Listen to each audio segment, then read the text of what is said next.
Hi Nadine and hi everyone.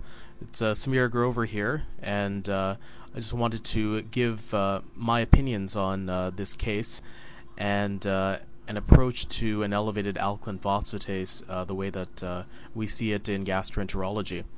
So when this lady presented, her alkaline phosphatase was 550 in the setting of a normal AST, a normal ALT, and a normal bilirubin. The first thing in this case that we have to do is to ensure that the alkaline phosphatase is of biliary origin and is not of bony origin.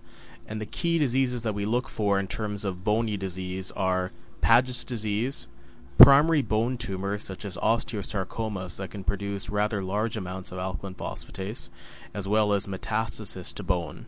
And one caveat to always remember is that until the epiphyseal plates have closed, growing children can have rather elevated alkaline phosphatase measurements.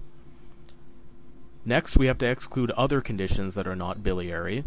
The first is that certain intra-abdominal tumors, gastric cancer being the classic example, produce other isoenzymes of alkaline phosphatase that are not biliary. That one is termed the Regan isoenzyme. And finally, alkaline phosphatase is produced by the placenta, so ALP measurements do go up in pregnancy.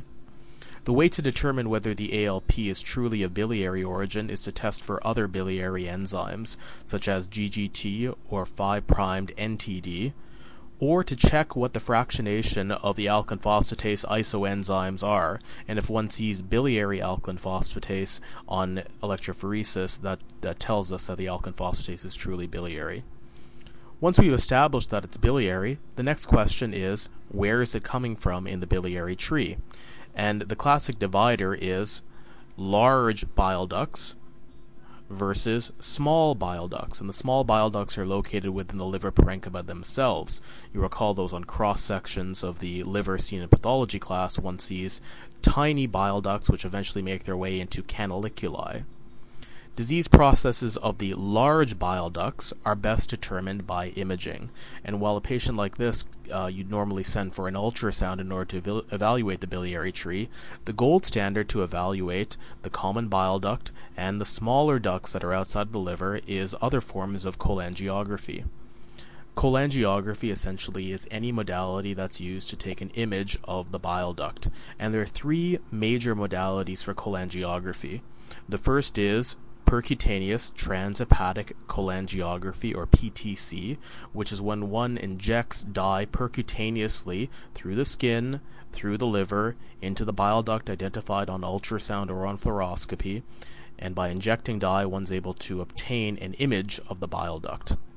The second is to do a special T2 weighted MRI termed an MRCP, and this produces beautiful images of the common bile duct and the smaller ducts that are very easily interpretable. The final way is to put dye into the common bile duct through the papilla endoscopically, and that's what ERCP is, endoscopic retrograde cholangiopancreatography. What one does is uses a duodenoscope to access the papilla, put a catheter through into the common bile duct, and inject dye while taking X-ray images, and this will provide a beautiful image of the common bile duct and tell you what the pathology within it is. This is an MRCP, and what one sees here is the stomach with the rugae, the duodenal sweep, the rest of the small bowel, and then an image here of the common bile duct. And within it you see two major filling defects distally where the arrow is marked, and these are common bile duct stones that are causing the obstruction in this patient. This is a cholangiogram obtained by ERCP. This is the scope here, and a cannula was placed into the common bile duct and shows a filling defect over here.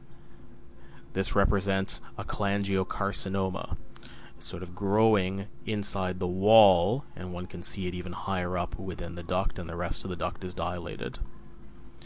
This is something called the double duct sign, where dye is inserted into the common bile duct as well as the pancreatic duct, and both are dilated. When both are dilated, that suggests that the intrinsic lesion originated from the pancreas, and this is what a cancer in the head of the pancreas looks like on ERCP. Finally, there can be some unusual things inside common bile ducts leading to large bile duct obstruction.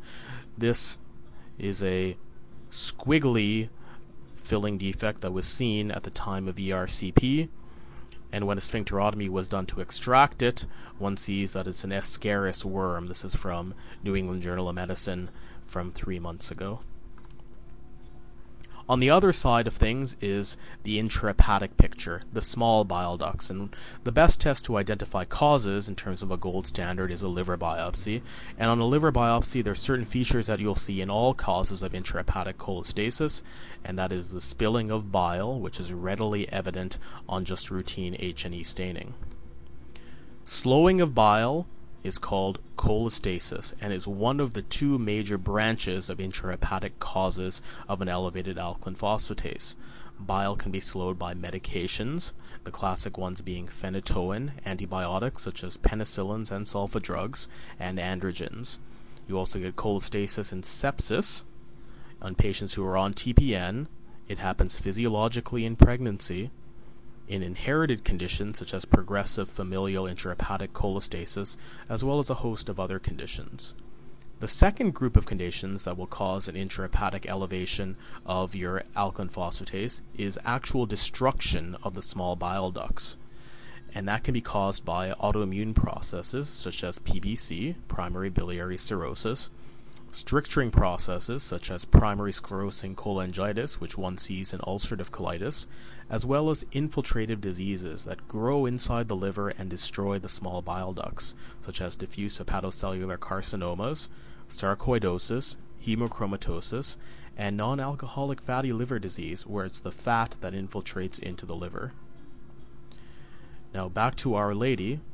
The MRCP that we showed evidence of multiple small stones inside the distal common bile duct. The question is what to do about this, and this is readily managed by ERCP. What one does first is a sphincterotomy, wherein a device called a sphincterotome is inserted into the papilla to make a small cut, and after that we use a device called a basket, which is this device here. The technical term, or the eponymous term, is a Dormia basket inside to remove the stones from inside the common bile duct. Well, I hope you liked this approach to elevated alkaline phosphatase from a gastroenterologist standpoint, and remember always that whenever you have endoscopic procedures being done on your patients, you're always welcome to come down to the endoscopy unit to actually see the procedures in action. Thanks very much.